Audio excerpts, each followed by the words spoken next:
Some of the most recognizable companies were founded by a young gun entrepreneur that reached incredible heights by an early age.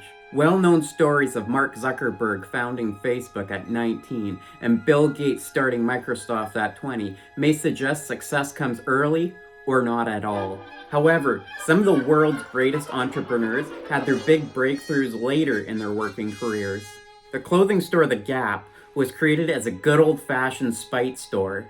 I got me a little spite store. It all started in 1969 when Doris Fisher's 40-year-old husband couldn't exchange a pair of pants that didn't fit.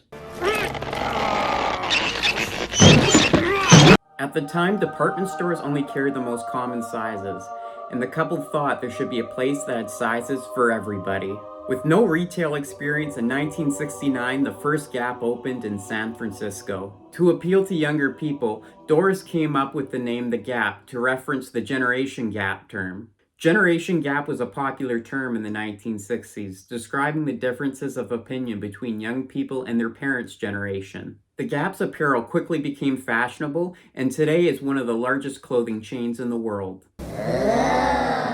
The food industry is no stranger to entrepreneurs that took a bit longer to find their calling. One of the most famous ones of all, Colonel Sanders, had a will made of steel and never gave up. The Colonel was 62 years old when he started franchising his Kentucky Fried Chicken restaurants. Watching his old commercials, he just looks like a happy guy that wants to share heart disease with the world. But chicken wasn't the only thing he was known to batter. Colonel Sanders was once a lawyer that had his legal career cut short because he got into a courtroom brawl with one of his clients. After his legal career abruptly ended, he bounced around jobs which included engine stoker, railway, and insurance salesman. Sanders began gaining popularity with his chicken recipe while working at a gas station in Kentucky. Globally, 120 billion servings of instant noodles are consumed each year. It all started in 1948 when a Taiwanese man with a successful clothing business was thrown in Japanese jail for tax evasion.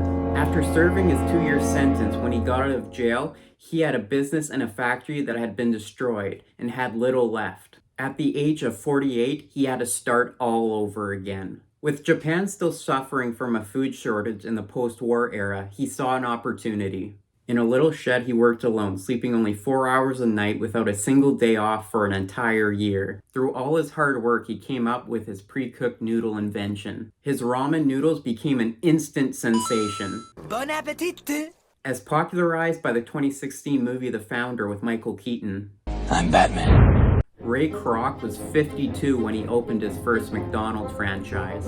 After decades of selling paper cups and milkshake machines, he saw the potential in the McDonald's brothers' small hamburger restaurant. Kroc eventually bought the company at 62 and transformed it into a fast food empire. Will somebody get the kid a Happy Meal? After years of struggling, a poor Thai farmer moved to Bangkok to start his pharmaceutical company. He specialized in making a rejuvenating tonic drink.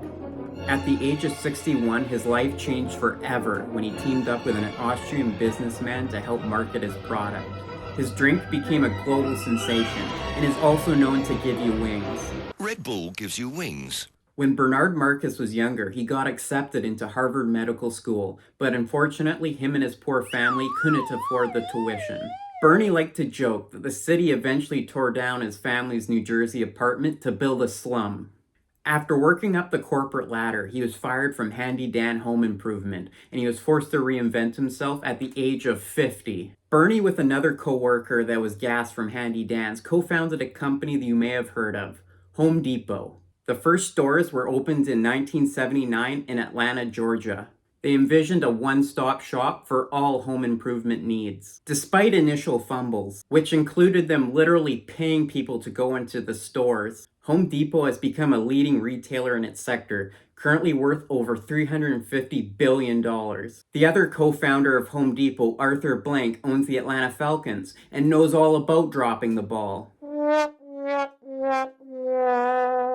Refusing to work on the family farm, Henry Ford left home at the age of 16 and got a job as a machinist in Detroit. After many years of trials and tribulation, his iconic Model T was released in 1908 when he was 45 years old, revolutionizing the auto industry, making them more affordable and accessible. By the mid-1920s, Henry Ford's net worth was estimated to be $1.2 billion, which is equivalent to $200 billion today.